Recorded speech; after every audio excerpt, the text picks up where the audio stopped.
এই মুহূর্তে চাঞ্চল্যকর খবর মুর্শিদাবাদের দমকলে ব্লকের শিবনগর দামোশ নদীতে ডিঙ্গি নৌকা ডুবে মৃত্যু এক যুবকের। দমকল ব্লকের শিবনগর দামোশ নদীতে ডিঙ্গি নৌকায় ঘুরতে গিয়ে 3 যুবক তলিয়ে যান। দ্রুত স্থানীয় গ্রামবাসীদের তৎপরতায় 2 জনকে উদ্ধার করা সম্ভব হয়, তবে আর এক বন্ধুকে গুরুতর অবস্থায় উদ্ধার করে নিয়ে যাওয়া হয় দমকল মহকুমা সুপার স্পেশালিটি হাসপাতালে। সেখানে কর্তব্যরত চিকিৎসক তাকে মৃত বলে ঘোষণা করেন। ঘটনার খবর পেয়ে দমকল থানার পুলিশ ঘটনাস্থলে পৌঁছে পরিস্থিতি নিয়ন্ত্রণে আনে। ঘটনায় শোকাহত পরিবারগুলির পাশে দাঁড়াতে উপস্থিত হন দমকল ব্লক যুবসহ সভাপতি শামীম শেখ রুবাই, ভগীরথপুর গ্রাম পঞ্চায়েতের প্রধান আত্তাব উদ্দিন।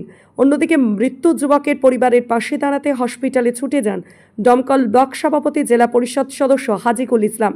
মর্মান্তিক ঘটনায় গোটা এলাকায় নেমে এসেছে শোকের ছায়া।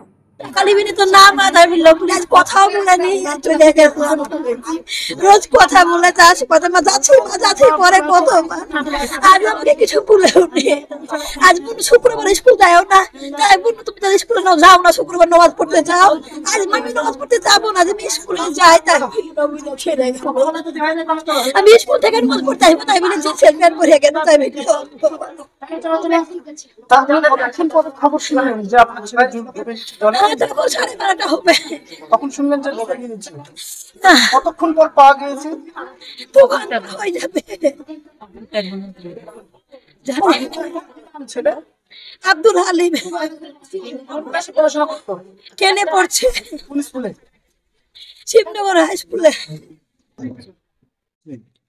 অ্যাকচুয়ালি এটা একটা মর্মান্তিক ঘটনা। এই মুহূর্তে সান্ত্বনা দেওয়া ছাড়া কিছুই নেই আমাদের কাছে। তবে আমরা যতটুকু পারি এখানে এসেছিলাম, পরিবেশটা যেটা দেখলাম, দামুশ এখানে আছে, সেখানে 3 জন ওরা খেলা করছিল ডোঙা সেই গ্রামের, তাতে খেলতে খেলতে তলিয়ে যায় 3 জনা। তার মধ্যে 2 জনকে জীবিত উদ্ধার করা গেলে একজনা কিছুক্ষণ আগে শুনলাম হয়তোবা জীবিত আছে, কিন্তু সেটা হসপিটালে যাওয়ার পরে সেটা নিশ্চিত হবে।